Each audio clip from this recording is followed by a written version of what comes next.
mari kita lanjutkan pembelajaran yang ketiga, yaitu tentang kegunaan produk dari tiap-tiap fraksi yang tadi ya teman-teman.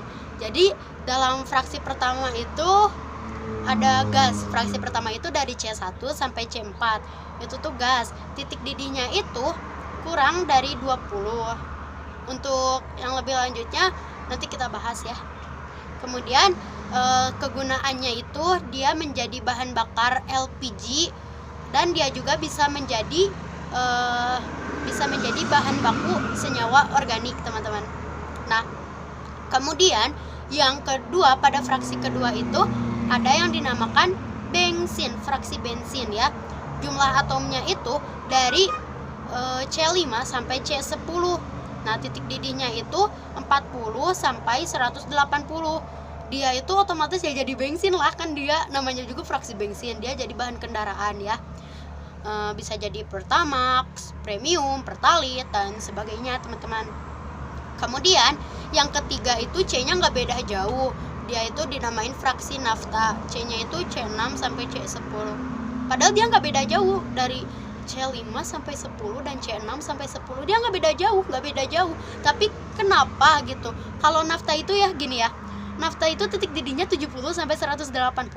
Dia itu kegunaannya itu sintesis senyawa untuk bahan baku plastik, deterjen, cat, kosmetik. Nah kayak gitu kan beda ya sama bensin yang tadi gitu. Padahal si C-nya itu enggak itu nggak beda jauh sama yang tadi. Jadi sebenarnya gini teman-teman, jadi dalam tiap menara destilasi itu enggak dari si produknya itu enggak dari C khusus gitu ya, enggak khusus dari C misalnya C6 sampai C10. Nanti juga ada yang ngikut aja gitu, C5 ngikut ke C6 sampai 10, terus C yang selanjutnya itu juga ngikut ke C6 sampai C10. Jadi enggak tentu gitu teman-teman. Kemudian yang selanjutnya ya, yang keempat itu ada kerosin. Kerosin itu jumlah atomnya dari C11 sampai C14 ya, sampai C14. Si titik didihnya itu 180 sampai 250 teman-teman. Nah, dia itu menjadi bahan bakar pesawat.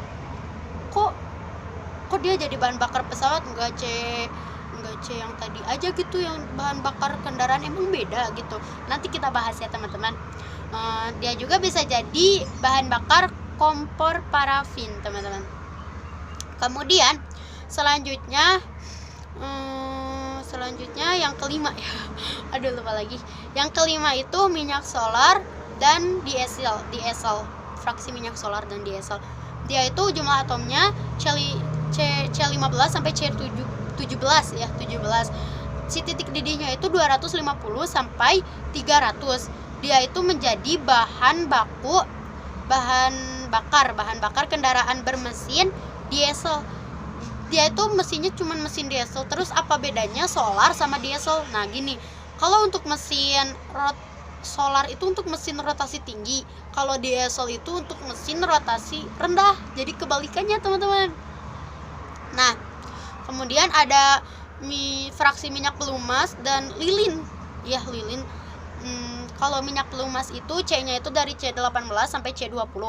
Kalau lilin fraksinya itu kurang dari C20. Nah, titik didih dari minyak pelumas ini 300 sampai 350. Kalau titik didih yang C ini kurang dari 350. Kegunaannya ya sama dengan namanya, minyak pelumas kegunaannya untuk minyak pelumas, dan yang lilin ya kegunaannya untuk membuat lilin gitu. Kemudian yang ketujuh minyak bakar dan bitumen atau aspal. Minyak bakar dan bitumen itu si C-nya beda ya. Kalau C-nya sama. Kalau minyak bakar itu C-nya lebih dari maaf tadi yang lilin juga lebih, C-nya itu lebih dari C20 ya. Yang minyak bakar sama bitumen juga C-nya lebih dari 20. Kalau minyak bakar suhunya lebih dari 350 dan dia menjadi bahan bakar kapal dan boiler. Boiler itu tuh mesin yang ada pada mesin destilasi, teman-teman. Kemudian yang bitumen atau aspal, dia tuh si C-nya itu, jumlah C-nya itu lebih dari C20, teman-teman. C21 atau sampai 50 ya, gitu lebih. Terus titik didihnya juga dia lebih dari 350 dan dia menjadi bahan baku aspal dan atap bangunan, teman-teman. Oke, yang selanjutnya ada istilah-istilah di sini, yaitu reforming, mengubah senyawa rantai lurus menjadi rantai yang bercabang. Contohnya aja pada bensin ya. Bensin dengan C atom lurus itu kurang bagus katanya, dia jelek. Nanti ya dipelajarin lagi ya di bensin dan bilangan oktan. Kemudian yang kedua, perengkahan itu artinya pengubahan atau penguraian molekul besar menjadi molekul yang kecil, gitu teman-teman. Kemudian alkilasi itu sama dengan perengkahan atau cracking ya, dia itu sama, tapi perbedaannya itu cuman dia kalau alkilasi dia itu penguraian molekul kecil menjadi molekul besar. Kemudian choking itu perengkahan residu padat jadi fraksi minyak